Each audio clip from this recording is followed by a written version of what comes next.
Welcome to our rewatch of Sister Wives, Season 7, Episode 2, Polygamist in a Shark Tank, Take 4, because we keep screwing it up. I am so amped about this episode that I cannot stop talking about it. And it surprises me because I didn't realize this was going to be such an episode that got me so worked up. But Cody is awful in it. Everyone is kind of an idiot, although Janelle and Christine, I think, were kind of, I'm going to do kind of the best. Janelle had the best presentation, but then kind of, no. And then ruined it. No. Christine had the best presentation, and then kind of said something dumb. Janelle's was okay, was good, not great. And then Mary, Robin, and Cody were all full morons. But none of them were honest.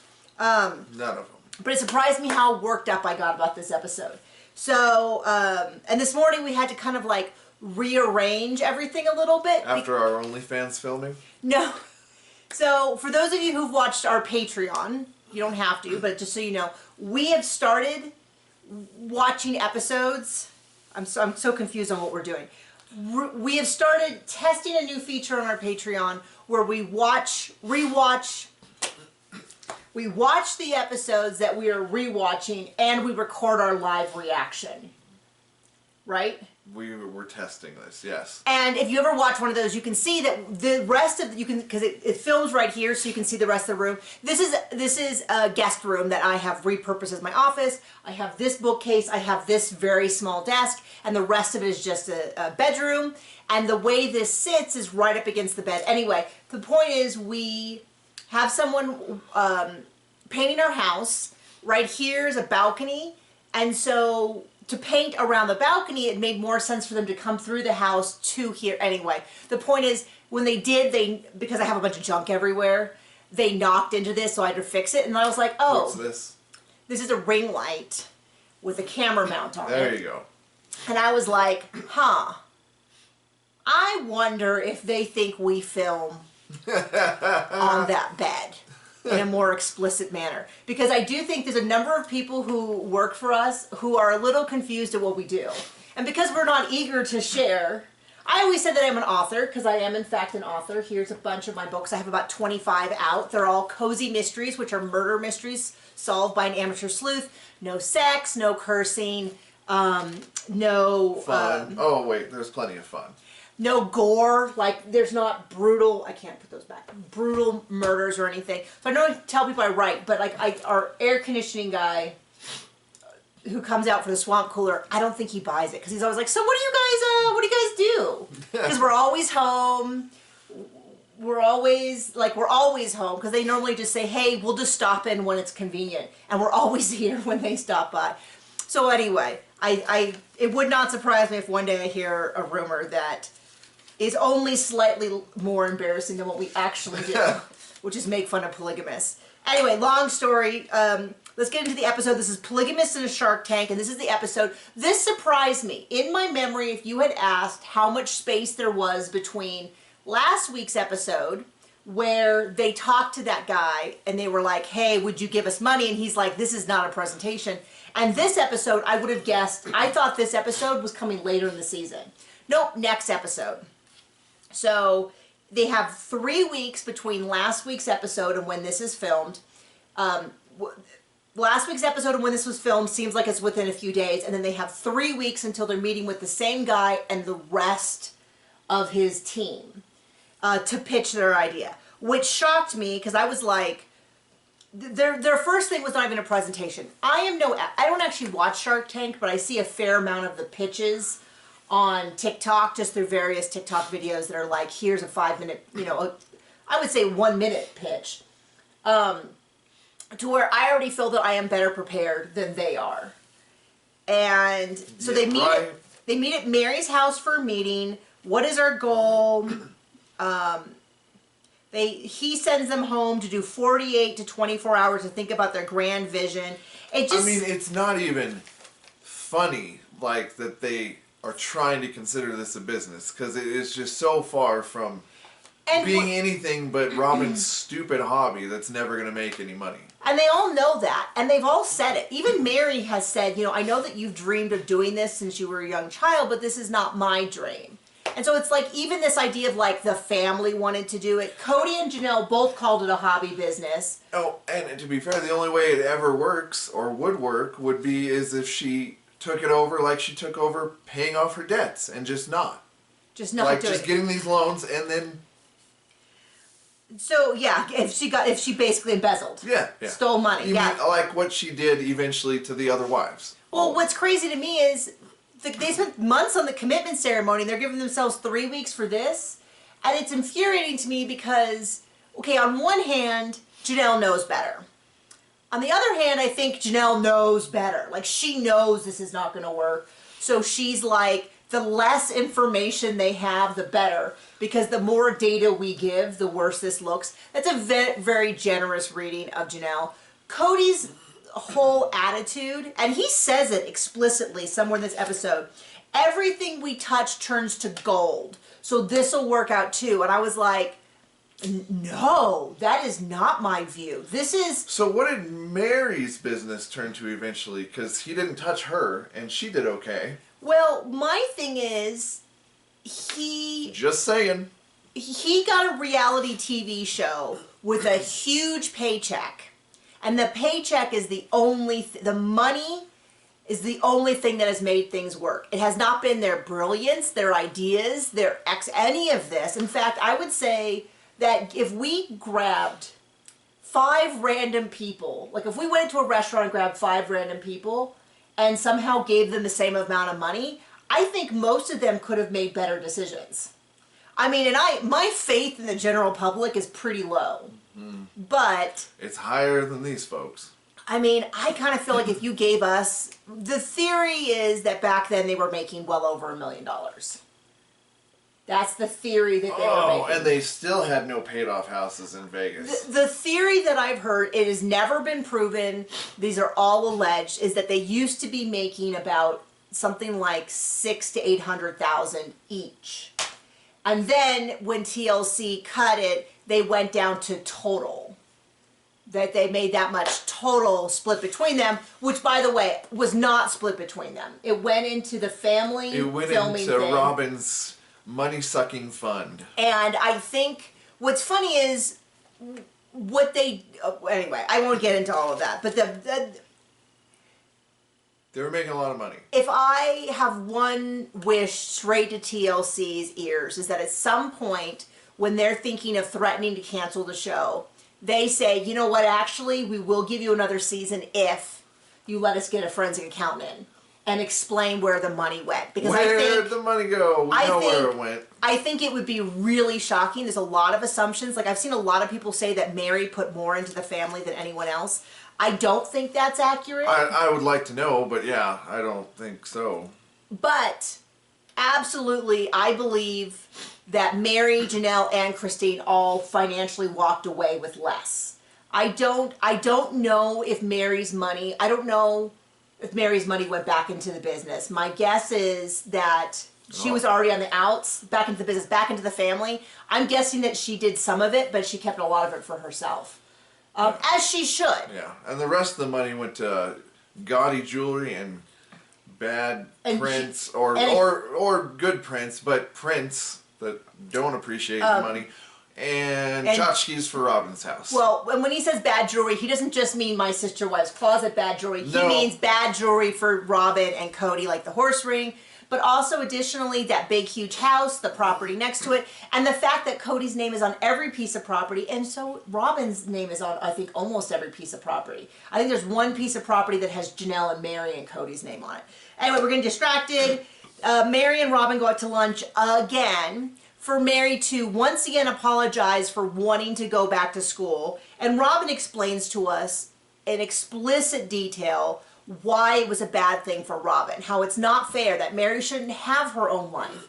What if she develops her own life and her own career and then wants to leave the family? And I'm like, I think you mean the family where she doesn't have a husband, and apparently some of the kids dislike her.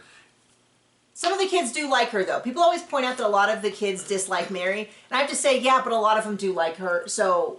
Right. I can't really say anything more. And a lot of the kids who made allegations about not liking her have since walked that back to say, well, that's not really what they meant. So I don't know. I'm just saying, because sometimes people ask me, like, why don't you talk about that fact? And I go, I don't know. If somebody says something and then doesn't, then walks it back. We don't know nothing. I don't know. Maybe she was a bit. When I was in high school, I want to make a joke here, but I got to preface it. When I was in high school, my teacher would put a lot of acronyms on our paper, and one day he put bit choppy on one of the students' papers, but it did not say bit choppy. It said bit CH, and she goes, Mr. Sawaya, what does this mean? And he looks at it and goes, oh my gosh! And like writes out the whole world choppy. He's like, well, I will not be using that acronym again. So I said maybe Mary, my joke was going to be Mary, maybe Mary's a bit choppy. But I realized no one but me would know what that meant. But to this day, I remember that. And she was such a sweet gal. She was a very, her name was Jackie. Very sweet gal. So they go out, she feels ditched. She doesn't want Mary to have a life outside of herself. She doesn't want... And we were just yelling at the camera, the screen, the whole time. We're like, Mary's allowed to have other hobbies. She's allowed to do other things. Nope. She would be Robin's a happier person. All of that. And so Robin's kind of like, well, I can't promise. You can't promise that you'll stay here together, so I guess there's nothing you can do. And all of a sudden, she said something about... All of a sudden I had this exact image of Robin and Mary talking when Mary wanted to leave the family.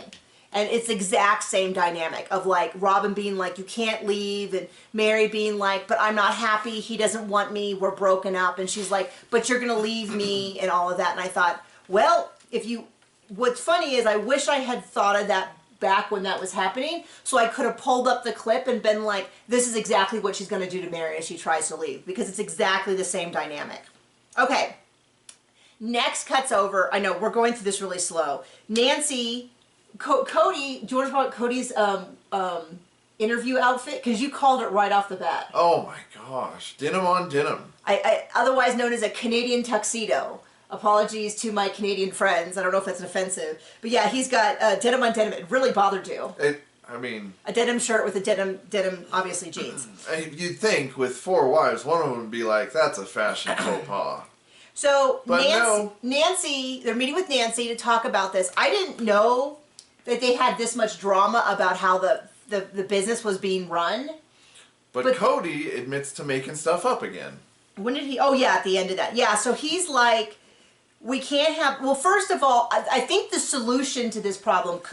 Robin can't be CEO because none of the women should be above each other. Cody should be the boss, but he doesn't want to. I think the core issue is that Robin won't let him. And so he's stuck between... He has to be the boss to both...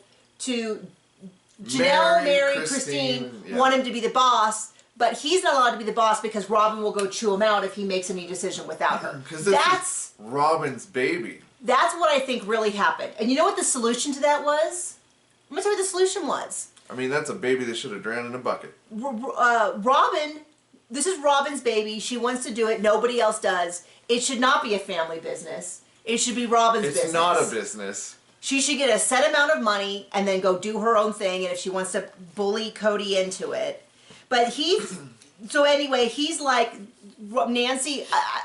I don't know what was going on because we didn't get there was no indication to us leading up to this that there was this big drama with Cody not wanting to be in charge of it. That's why I really think it was about Robin, because nothing they were saying really made sense unless you say behind the scenes Robin is harassing him and telling him, you have to go tell Janelle this, you have to go tell Mary this, you can't, why did you and Mary make this decision and not talk to me? I think that's what really happened.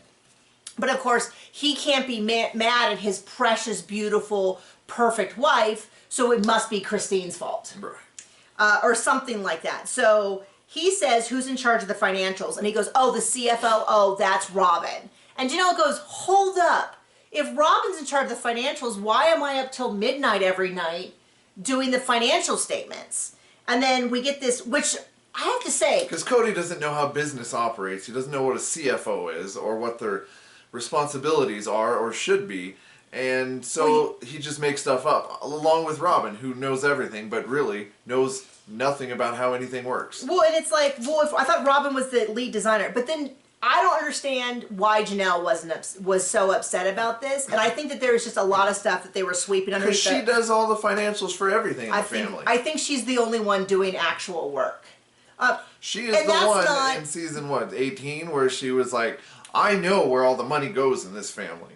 Well, the other thing is, and that's when I said Janelle's the only one doing work, I do have to take that back because as near as I can tell, it sounds like Mary does all the packaging and shipping, which we know. I'm going to tell you something. Yeah, all their many hundreds of thousands of Well, I have to say, if they're hand packaging, hundreds of orders. Well, when they said that they were selling 500, I was wondering, do they mean 500 orders or 500 items? Because that might be 500 items over 100 orders or something. Oh, gee, yeah. But I will say this, which is, if Mary was doing all the packaging, she's doing more work than anyone else.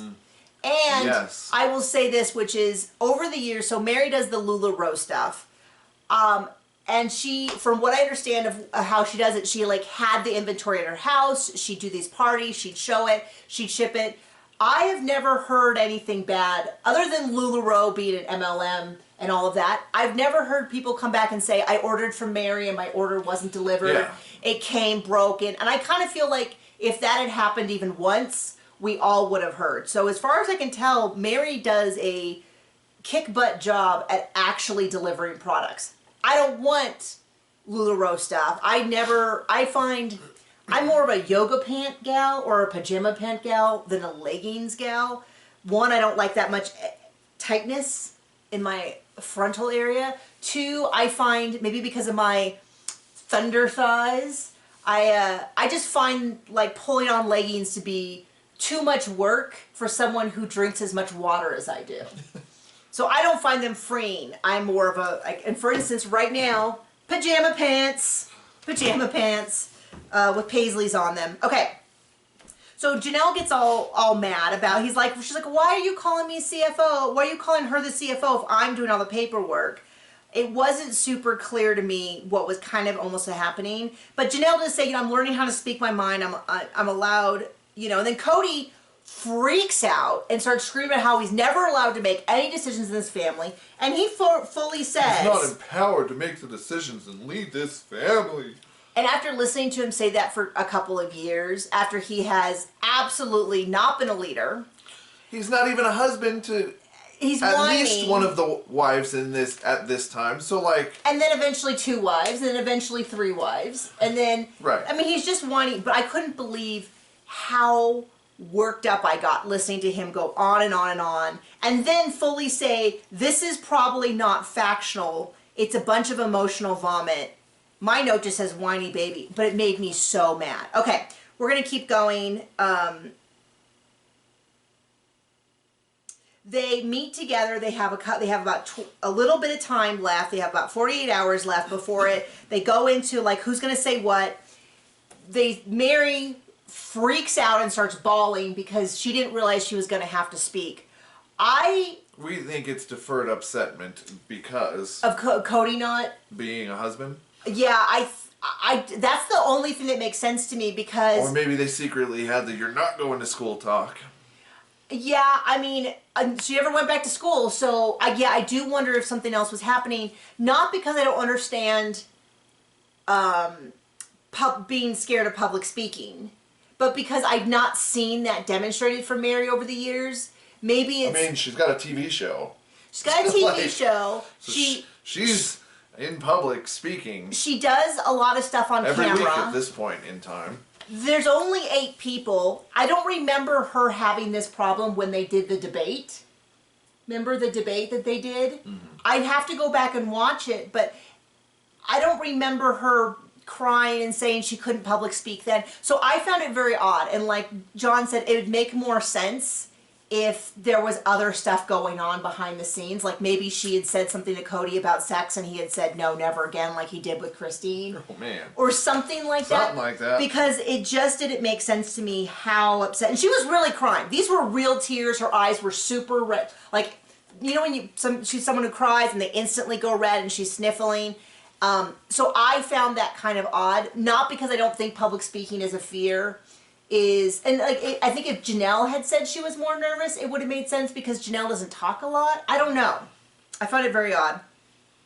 Now they bring over a business consultant 23 hours before their meeting. So this is what threw me, because I was like, maybe I'm just this type of person who would be like, if this is the most important meeting of our business's life and it's going to be on TV, let's buy. In fact, when I started my archery business, The bottom line is, if we are going to be asking for money, we are going to have our in order. yeah. So they all do their little practice things.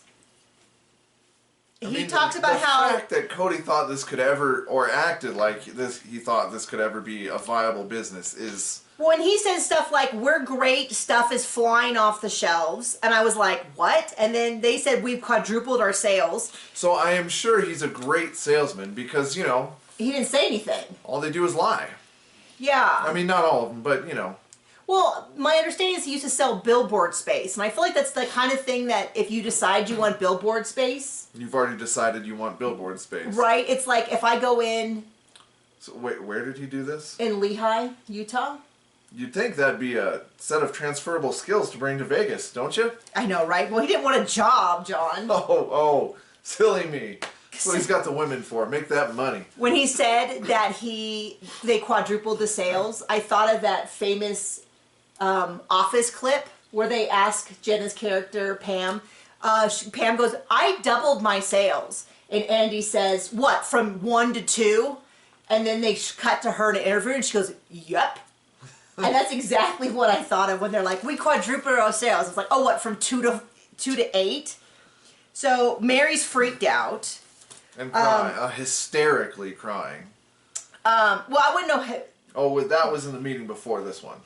Where she, That was, yes. Okay. This one, Yeah. she's just super freaked out, and I'm like, and this is what gets me is, and this time it's one dude. I kind of feel like if you're freaked out about public speaking, you'd have to at least have public before it embarrassed you. I don't know. Tell me if you think that there's evidence that Mary does genuinely have public speaking fear, or whether add this to the list of things that I think should replay. And we should ask Mary, was anything else going on during that time? Because you don't seem like someone who's that scared of it.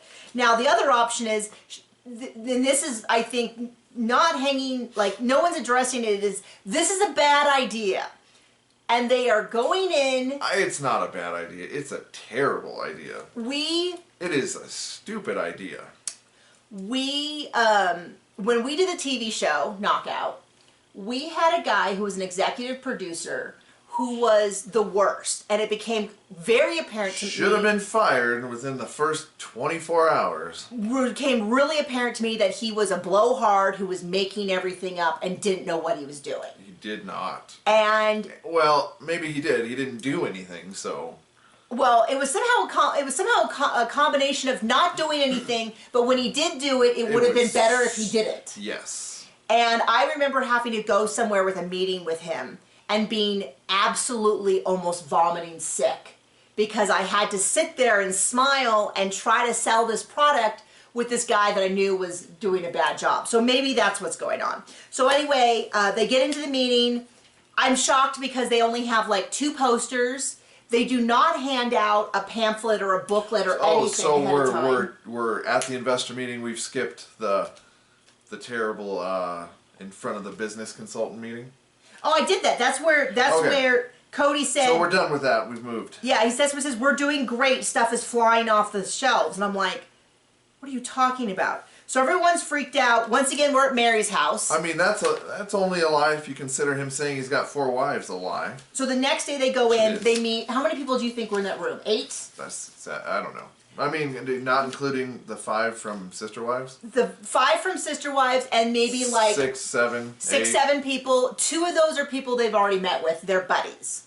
Okay. They sit down. They give their presentation. Well, by the way, that was right. Robin was saying at the business consulting meeting that she was nervous because she was going to cry. They went on and on about her ugly cry, all of that. And I'm like, my attitude is kind of like, that's where your passion is coming from. And I'm like, okay, here's the deal.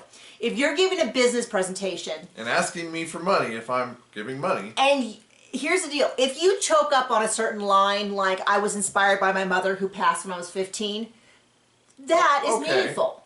If you say one line at the end about how this is your dream, blah, blah, blah, and you choke up, acceptable. If you can't get through any of the speech without crying, that's weird. How are you selling your products? How are you meeting with suppliers? How are you doing anything? It is weird for normal people. It is the MO for Robin. Oh, I don't know what I'm doing. I'll just cry and get my way. And that's basically how it feels. Without tears. And what's funny to me... There was much crying, and it all was without tears this episode. What was funny was... From Robin. The business consultant didn't call them on the fact that they weren't giving numbers, percentages, graphs, anything like that. And they seemed to... The business consultant... The useful stuff. The business consultant, everybody kept seeing... Everybody Words is hard. Acting like it was about how much you wanted it. And I have a master's in sports psychology, as much of my sports psychology books. My professor that I went to, who was very good, worked with the Anaheim Angels the years they won the World Series. He traveled 40 weekends a year to meet with mostly professional teams to talk with them about sports psychology. And I remember him saying, wanting it is... He cussed, bull crap. He's like, life is not a Disney movie. The person who wants it the most doesn't always get it. And in fact, it has very little application. If you practice because you want it, if you put in the work, if you do all that, then yes. But you can't just want it. And they seem to have the Disney, Tinkerbell, if you clap and believe enough, you'll get it approach to business. So, sorry. That's apt. That's an apt description of that. So they're in the consultant meeting. Robin talks. All I heard was blah, blah, blah, blah, blah. And then Christine came up next. Robin was timid.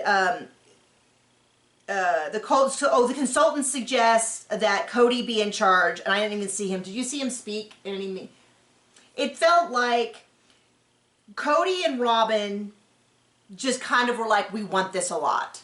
And I was like, okay, you can go to any person and they're going to want something. I want $1 million. I am really passionate about wanting $1 million. I'm sorry, $1 million in this economy? I mean 100 million, 10 million. I'll take 10 million. Yeah. It doesn't mean that I deserve it or I'm going to get it. Right. I mean, you could see the investors' faces just turn off when they said, this is our sales and this is our views every month on the website. Oh, gosh. And they're just like, you have a terrible product that nobody wants.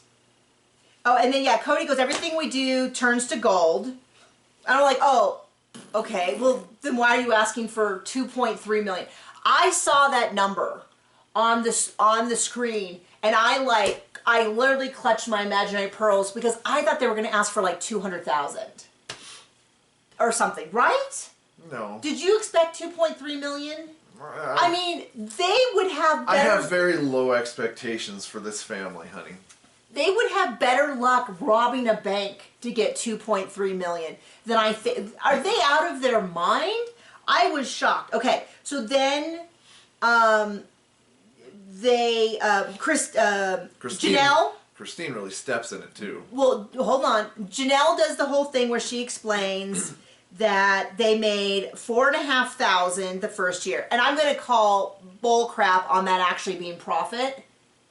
How much? $4,500. $4,500. Oh, that's what they made the first year. I don't remember that. Okay. I wrote it down. I'm going to call bull crap because what I'm going to guess is that is the cost of the jewelry, how much they brought in minus the cost of the jewelry. But I'm going to guess that they're not actually doing creative accounting. Well, maybe if I say buy a food cart, a food truck. And then I spend, $20,000 on that, and then $10,000 retrofitting it, and then $10,000 on advertising, and then I buy $1,000 worth of food, and I make $1,500 that day. My guess is what they did is they said $1,500 minus $1,000 is $5,000 in profit. 500 in profit. Sorry, I was doing so good until then. My guess, though, is that the professional photo shoots weren't accounted for, all the advertising stuff, all of the gas of going to every single event, all of that. I'm guessing that when they say $4,500, they are not talking about, oh wow, we earned everything back. Okay, that's just my guess. Second year they made $18,000. I'm going to say the same thing. No, 180. 180,000. Sorry. I do remember them saying that, and me going like, Yeah, I'm pretty skeptical of that, but whatever. Still not an impressive money amount to then ask for 2.3 million. Well, what's their conversion rate from the 15 million hits they get on their website monthly? They got between 2 million to 15 million hits every month. No, I believe it was 10 to 15. I don't think it was 2. It was 10. I think it was 2, but they were trying to say their average was much higher. Because my guess is on months where they don't have the show on the air. Well. Okay. John says, I say 2, he says 10. I guess roll the footage. We're not going to do that now, but you can roll the footage later and see. I could have misheard 2 as 10, or 10 as 2. And from 15 million hits, they get about 500 sales a month.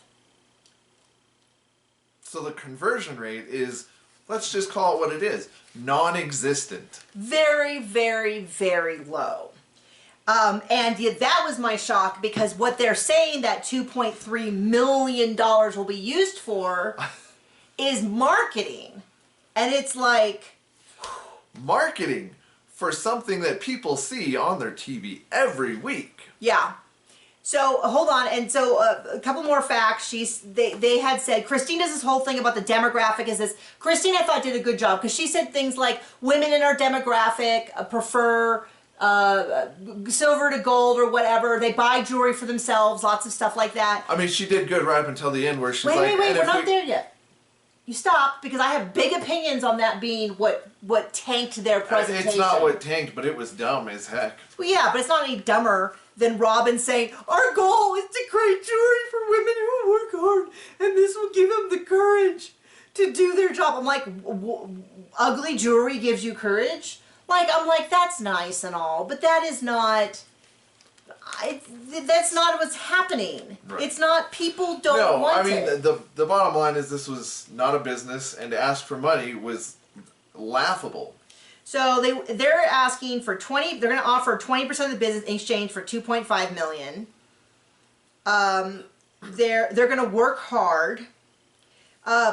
Janelle, and this is Janelle, I'm sorry Janelle, you know I love you, but you are you're just lying out your butt when you say that they expect that in this next year they'll make 3.2 million. If they could make that much, now she's saying with the influx of money, but I'm like, none of this is adding up. And by the way, even 180,000 in profit divided by 5 people, I'm not saying it's the worst. I'm just not saying it's the kind of thing, like when I watch Shark Tank, they turn down people who are making millions and who are saying literally, we just literally cannot make enough and have enough people to ship the orders. And they're like, yeah, but I think you're kind of at the end of where you can go. And they turn them down. This is not, they're like, we're not even making enough to live on and support our family. 180 is not even enough for them to support a family of 25. You know what I mean? This is 30,000 each in change. Anyway, so my notes of, we're awesome. We hit everything we do out of the park. Thanks, Cody, that's great. Then why are you asking for money? And then they start asking, so then the lady... the only smart one, well, I shouldn't say the only smart one there, but she's like, I don't understand, if you're getting 15 million views on your website, and why do you need more marketing? You're not going to really, and you're not converting now.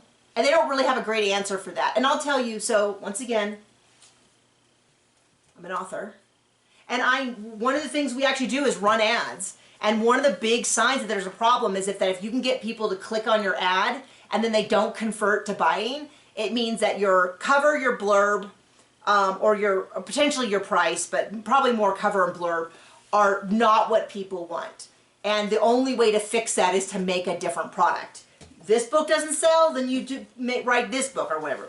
These books sell, but you get the point, is that if people don't want it, they don't want it. They sell a little. And they could sell more. Hint, hint. No, but the idea is that the issue is the products are bad. And saying you're going to put out more products that people still don't want, why would I'll go find someone who has a product people want and invest in them. This is not... So anyway, but at the end, they're going to blame this whole thing going south on Christine, which infuriates me. But they ask, I don't know, is this going to be enough money or something? And Christine's like, well, we still want to stay hungry. It's a dumb answer. It's 100% a dumb answer. I mean, what it says is if we got too much money, we'd just be lazy and not do anything. Well, I mean, but my thing not is... something you say to people that would potentially give you money. But also, like, there's no business here. Well, there's for no... them to invest in, so it's a non-issue anyway. There's no part of me that thinks they were on board until Christine said that. Well, later, the investor friend of theirs says they were lucky that they're my friends, because normally when they would have walked out of the presentation. Yep. Long before Christine said that. So to blame it on Yep. Christine just really feels like, I don't know, like creative editing or something. I'm just incensed with this idea that in the preview we see, and I'm gonna talk about it next week too, but the whole thing was a disaster. They did not, Christine and Janelle were the only two who, I would say Christine was the only one who presented stuff that was kind of compelling. Janelle, it wasn't that she did a bad job, it's that the facts don't lie. So she had to give these numbers. And the fact that... they can't make a conversion rate that's only, quantifiable. I mean, all they had to really hope was that somebody was going to be like, well, if you're already getting that amount, then maybe we're really... the same way that they got the only reason they got the meeting was because a reality TV I mean, show was honestly, going to come. I think the odds would have been 50% better if they had been like, instead of investing in this stupid business, we're just going to put $2.5 million on red. See if it hits. Well, I mean, if they had just, and also they did not mention they had a reality show, but they did say, well, why would people buy from you? She's like, well, we have fans who believe in us and a family. And I'm like, that's not exactly how I would describe people who watch Sister Wives. Because I know, so if you go down in the bio, I actually have an original set of recaps for this episode, which I forgot to watch this morning. I was going to rewatch the recap and see what happened. You might be influenced. I might be influenced by it. But I even said back when this first aired that I was not a fan of them as people. And if you are, this is probably not the recap for you. And I have to tell you, I stand by that. So I guess I'll go watch my recap and see if I had anything useful to add. I'm sure I was right. I'm sure it was a brilliant recap, so you should go watch that as well. Thank you so much for joining us. Bye.